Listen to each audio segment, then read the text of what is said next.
E aí, pessoal, tudo jóia? Vamos lá para mais uma aula de hematologia com você aqui no Gran Cursos Online. Professora Ana Carolina, em análises clínicas aqui, tacando fogo aqui nessas questões e nessas provas aqui para você passar e conquistar o seu sonho. A gente está aqui para isso, beleza? Então vamos lá falar um pouquinho mais sobre hematologia, começando com essa questão aqui. Essa questão ela vai tratar sobre os índices hematimétricos. O que são os índices hematimétricos? Os índices hematimétricos são cálculos baseados na quantidade de hemoglobina e hematócrito lá do hemograma, tá bom?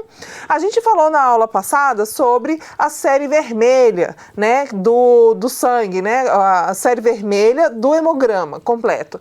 Quais são os parâmetros que compõem ali, então, o hemograma completo só na parte da série vermelha ou também conhecida como eritrograma? Vem aqui comigo. Vou colocar aqui nesse quadradinho, tá? Série vermelha.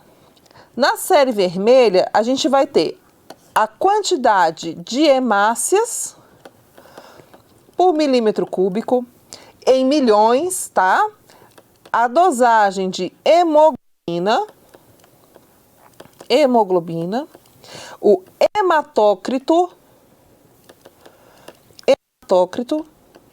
VCM, HCM, CHCM e RDW, além da análise morfológica das hemácias, tá bom? São esses os parâmetros aqui da série vermelha ou do eritrograma do seu hemograma, tá? O que significa VCM? Significa volume corpuscular médio, também pode ser conhecido como globular médio.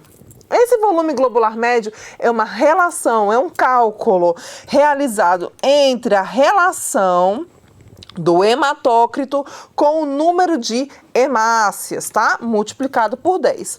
Em geral, eu vou falar assim, muito a grosso modo, porque cada laboratório, pessoal, eles vão ter um valor de referência, tá? Agora, é complicado quando uma prova de concurso cobra para você um valor de referência, cobra para você, por exemplo, analisar um resultado sem te entregar um valor de referência. Eu particularmente não concordo com isso, tá? Mas isso é uma opinião minha, porque todos os laboratórios teoricamente deveriam exercer a função ali de fazer uma análise da sua população, fazer uma curva gaussiana para saber qual é o valor da sua população normal da tua região, que às vezes é óbvio que em determinadas regiões do país ou do mundo a gente vai ter quantidade normal diferente de uma região para outra. Então o ideal é que a gente fizesse realmente um estudo regional da população do qual a gente atende e saber ali qual é o valor de referência. Alguns laboratórios vão usar autores diferentes, referências diferentes para determinar também os seus valores de referência. Então, quando uma prova de concurso fala assim, qual o valor normal? Se aquele resultado está normal, está alterado, aí você tem que ir pelo que é o geralzão, tá? E aí não tem jeito, tem que decoreba, não tem muito o que fazer, tá? Então eu vou tentar simplificar aqui o máximo para que a gente possa entender direitinho essa parte da hematologia, dessa parte dessa interpretação desses índices hematimétricos, né? Para minimizar aí a questão dessa interferência dos valores de referência que a gente tem que estar decorado na cabeça, tá? Então vamos lá, vamos tentar minimizar. Então o VCM vai estar relacionado diretamente com o tamanho da hemácia. Lembra que eu falei no slide anterior, assim, né, em blocos anteriores, que o tamanho da hemácia vai estar relacionado com o hematócrito, que é a quantidade de hemácias que eu tenho dentro dessa porcentagem aqui do meu volume globular? Pois é, então se eu tenho hemácias bem pequenininhas, eu vou ter volume globular diminuído. Se as minhas hemácias são grandes, elas vão ocupar um volume maior, então eu posso ter um hematócrito mais aumentado, um volume aumentado. Portanto, o volume corpuscular médio ou volume globular médio vai estar associado ao tamanho. Quando se diz ao tamanho, em modo geral, os valores de referência para o VCM é de 80 a 100 fentolitros. Significa o quê? Que de 80 para baixo, nós vamos perceber a presença de microcitose, ou seja, hemácias de tamanho diminuído comparado ao núcleo do linfócito, que nós vimos isso no bloco anterior. Tá? Se esse VCM está acima de 100, ou seja, se essa relação entre o hematócrito e a contagem de hemácias for maior do que 100, nós vamos ter aí a macrocitose. Certo, professor? Então, vamos fazer uma conta. Ele fala o seguinte, ó, como é que vem a questão. Na determinação dos índices hematimétricos de uma amostra de sangue total de um homem adulto, um técnico de laboratório encontrou os seguintes valores. Quando ele está falando, então, de homem adulto, significa, então, que essa minha referência, gente, tá? Entre 4,8 e 5,5 milhões de hemácias por milímetro cúbico, tá? Então, são concentrações maiores. E, assim, de acordo com a Sociedade Brasileira de Hematologia e Hemoterapia e várias referências Brasil todo, dizem o quê? Que a anemia, ela é caracterizada quando a hemoglobina está abaixo de 10, tá bom? De 10 gramas por litro. Então, a gente tem que estar bem atento mesmo a essa questão dos valores de referência, tá bom? Então, se ele está colocando aqui, se é de um homem adulto, dizendo aqui para mim que eu tenho 3 milhões e 100 mil hemácias, significa já que esse paciente é um paciente anêmico, porque a quantidade de hemácias dele já é diminuída comparada à população normal para homens adultos, tá bom? A hemoglobina aqui está apresentando de 10,7, que já é uma hemoglobina baixa comparada a esse 3,1. E um hematócrito de 33 também é um valor bem diminuído e é preocupante. A gente está dizendo realmente que esse paciente está anêmico, tá? Agora, a gente tem aqui fentolitros numa descrição de hematócrito, sendo que deveria ser também porcentagem, tá bom? Então, aqui poderia também estar em porcento. Então, sabendo que o hematócrito é em porcentagem, ele colocou aqui fentolitros também, a gente entende que são 33%, tá bom? Então, considerando esses resultados, o técnico concluiu que essa amostra apresenta eritrócitos com qual tipo de morfologia comparada, analisando aí o tamanho e a cor, né? Então, ele bota aqui hipocromia e hipercromia, coloca microcitose e macrocitose, tá? Então, vamos fazer a conta aqui, não tem jeito, não tem para onde fugir. Nesse caso, tem que saber a continha mesmo, tá? Então, vamos lá. Quanto que é esse hematócrito aqui? Então, o VCM seria 33 dividido por 3,1 vezes 10. Isso vai dar pra gente 33 dividido por 3,1 vezes 10 vão dar 106 fentolitros. Deixa eu colocar de outra cor aqui. 106 fentolitros de VCM, tá bom? Então, a gente já tá vendo aqui que tá maior do que 100. Significa, então, que eu tenho macrocitose. Então, aqui, ó, ou é B ou é D, beleza? E aí ele pergunta aqui pra gente também sobre a cor. Para saber a cor, pessoal, o nosso parâmetro de cor é o CHCM primariamente, tá? O HCM, ele não vai refletir tanto na hipocromia da minha amostra. Ele já começa a sinalizar, mas nem sempre eu consigo enxergar essa hipocromia instalada, tá bom? O valor de referência aqui do CHCM vai girar em torno de 28 mais ou menos, peraí, para homem, vai ser mais ou menos de 28 até 35, mais ou menos, tá bom? O nosso CHCM.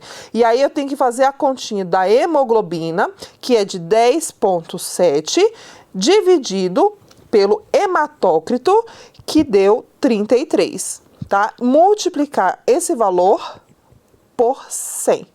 Significa aqui que eu tenho 30, deixa eu botar de outra cor. Deu aqui pra gente 32,4 gramas por decilitro, dentro do valor de referência. Significa, então, que ela não tem alteração na cor, esse verdinho que ficou muito clarinho, não tem alteração na cor, significa então que é uma hemácia normocrômica, ou seja, não tem uma diminuição da quantidade de hemoglobina naquele sangue, tá bom? Quando a gente faz esse cálculo do CHCM, qual é a diferença, afinal de contas, então, do HCM para o CHCM? O CHCM, ele vai ver quanto que eu tenho de hemoglobina, é a concentração de hemoglobina em toda a massa vermelha. Então, para que ele possa sinalizar para a gente uma hipocromia, toda a amostra, de modo geral, tem que estar anêmica, tem que estar com uma depressão de hemoglobina. Já o HCM vai analisar quanto de hemoglobina eu tenho por hemácia. Olha a conta aqui, ó. Então, a quantidade de hemoglobina por hemácia. E aqui é a quantidade de hemoglobina por hematócrito, beleza? Então, essa é a diferença básica entre o HCM e o CHCM. E muitas vezes, pessoal, o HCM é o marcador mais sensível para diagnóstico das anemias, tá bom?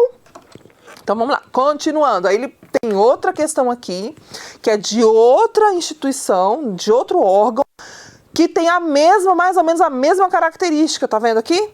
Agora ele bota pra gente o seguinte: paciente do sexo feminino com 35 anos apresentou os seguintes resultados de eritrograma. Ó, esse aqui é hematócrito, já trouxe na porcentagem, né? Então, eu tenho 5 milhões de hemácias. A gente já tá vendo aqui que para a mulher, 5 milhões já é um valor um pouquinho aumentado, tá? Não é muito comum a gente encontrar... É valor normal? É, mas não é comum a gente encontrar 5 milhões de hemácias no público feminino. 4,8 é a grande média geral das mulheres, tá? Então, aqui 5 milhões de hemácias, 32% de hematócrito, já é um hematócrito mais baixo comparado aqui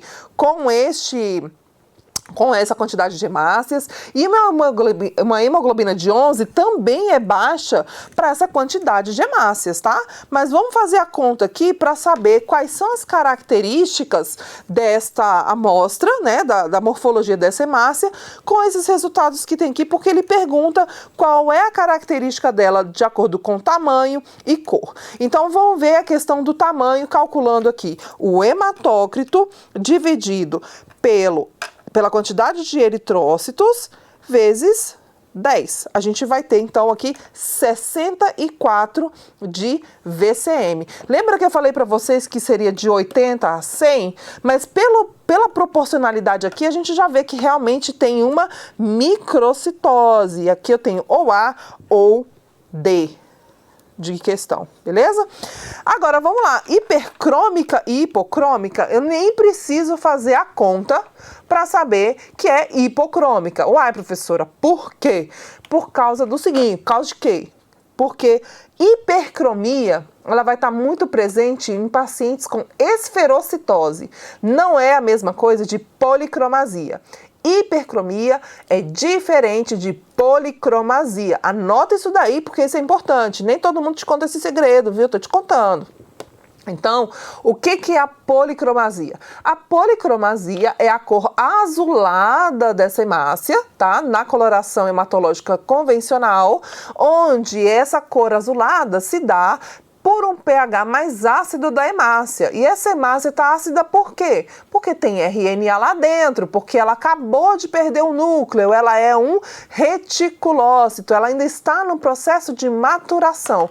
Se eu ainda tenho material nuclear dentro dessa hemácia, ela ainda está imatura, ou seja, ainda tenho pouca hemoglobina. E se eu tenho pouca hemoglobina, eu não tenho hipercromia, ou seja, eu não tenho excesso de hemoglobina nessa amostra, nessa hemácia, tá bom? Porque quando eu falo hipercromia, eu estou dizendo o quê? Que eu tenho muita hemoglobina, que eu tenho muita coloração vermelha dentro da minha hemácia, que é o que dá a coloração vermelha para a hemácia, é a hemoglobina. Então, se eu tenho muita hemoglobina, eu vou ter uma esferocitose e, por consequência, uma hipercromia. Agora, a policromasia é essa cor azulada aí, que eu tenho pouca hemoglobina, porque eu ainda tenho muito material nuclear, e ela fica azulada porque ainda não está completamente madura, tá bom? Então, de cara, a gente já vai excluir essa hipercromia, é uma hemácia hipocrômica, até porque a quantidade de hemoglobina comparada aqui com a quantidade de hemácias e hematócrito, ela tá baixa. Vamos fazer a conta aqui para confirmar. Então, se eu pego aqui, por exemplo, a quantidade de hemoglobina, 32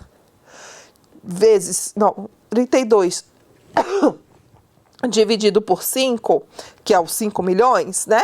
Vezes 10, vai dar aí pra gente 64. Ah, isso aqui é o VCM que a gente já fez, perdão.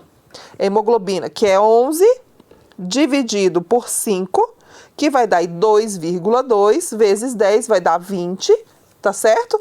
E esses 20 aí, a gente tem aqui no máximo de 26 a 32, mais ou menos, os valores 26, 28 a 32 de HCM para análise de cor. Então, aqui eu já tenho uma hipocromia. Se eu fizer essa conta aqui da hemoglobina também, ó, 11 dividido por 32 vezes 100, vai ter aqui pra gente 34, não vai estar dentro do valor de referência do CHCM para hipocromia, mas aqui a gente já identifica. Vem aqui comigo. Aqui eu consigo explicar para você qual é a diferença de uma sensibilidade maior do CHCM para o HCM. O HCM, ele está muito relacionado ao tamanho da hemácia, porque a quantidade de hemoglobina é pequena, porque a hemácia também é pequena. Então, onde o HCM vai, onde o VCM vai, o HCM vai atrás. Então, se eu tenho um HCM baixo, ele está acompanhando aqui esse VCM, que também é baixo.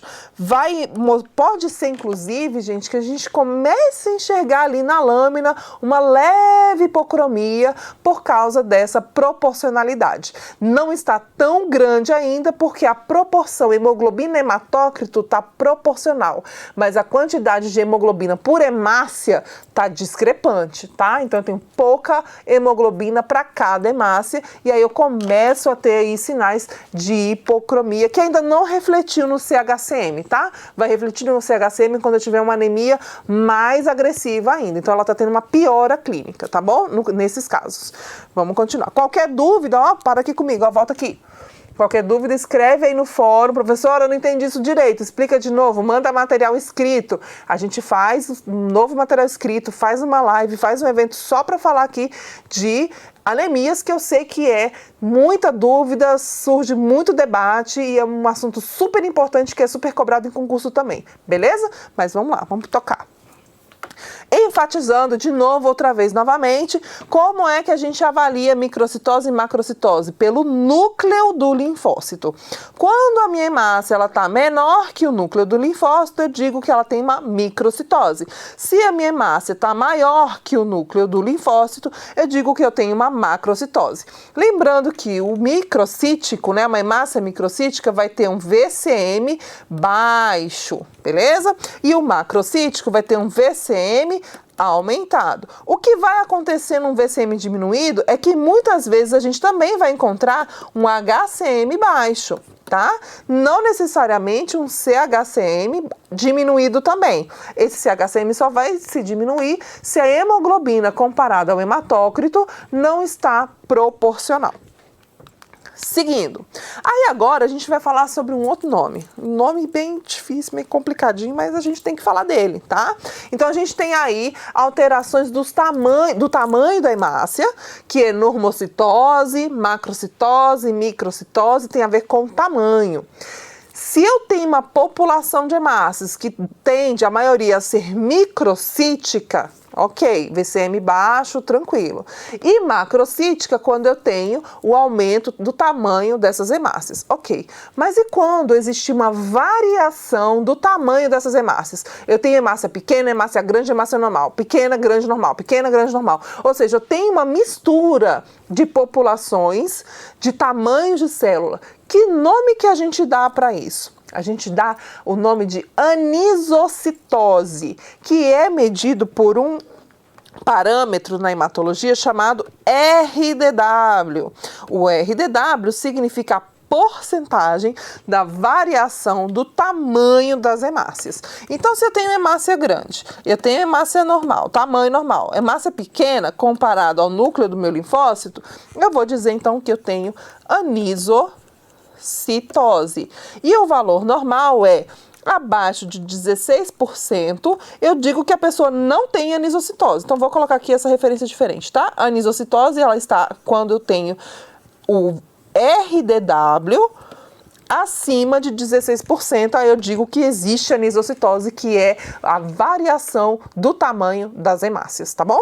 Aí eu tenho uma outra coisa para falar para vocês. Aí a gente falou de tamanho de hemácia, a gente falou de cor da hemácia, falamos da hemácia hipocrômica, da hemácia hipercrômica e falamos da hemácia policromática, que no caso é aquela cor azulada que eu falei para vocês. Aí tem um outro termo técnico chamado policromasia. Que diacho é? Policromasia não, desculpa. Poiquilocitose. Então, o que é poiquilocitose? Vou escrever aqui, ó. Poiquilocitose. Poiquilocitose é a alteração da forma da hemácia. Qual é a forma normal da hemácia? Redonda, bicôncava. Ponto. Essa é a forma normal da hemácia, redonda e bicôncava. Se mudou a forma dessa hemácia, se ela está em forma de tamanduá-bandeira, se essa está em forma de estrela, em forma de foice, em forma de qualquer coisa que não seja redonda, bicôncava, eu tenho uma poiquilocitose. Agora, presta bastante atenção no que eu vou te falar. Quando eu falo que é uma poiquilocitose, dependendo do poiquilócito, eu posso estar ajudando ou atrapalhando na hipótese diagnóstica. Então, o que acontece? É claro que nos concursos vão cobrar de você o nome poiquilocitose. Mas e na clínica, como é que a gente vai fazer? E a gente pode entrar com recurso quando vier com esse nome poiquilocitose? Dependendo da questão, a gente pode sim, tá? Por quê? Porque eu não posso simplesmente dizer poiquilocitose. Quais são os poiquilócitos? Ou seja, quais são as formas diferentes de hemácias que eu estou enxergando na minha lâmina? Eu tenho que dizer quais são. Tecnicamente, isso ajuda no diagnóstico laboratorial, no diagnóstico clínico do paciente, tá certo? É claro que os poiquilócitos estarão presentes em condições clínicas semelhantes, mas em outras não, tá? Por exemplo, eu vou mostrar aqui para vocês, vem aqui no slide comigo.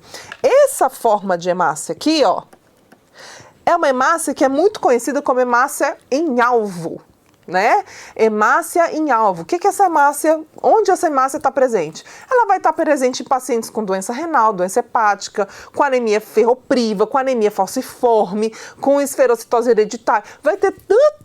Tem tanta anemia e tanta condição clínica envolvida nesse poiquilócito, que acaba que não diferencia muito para que lado que vai a anemia daquele paciente de forma isolada. Eu tenho que ter uma apanhada de outros exames laboratoriais, eletroforese de hemoglobina, capacidade de fixação do ferro, dosagem de ferro, B12, ácido fólico, tem um monte de exames complementares, além da clínica do paciente, para fechar um diagnóstico.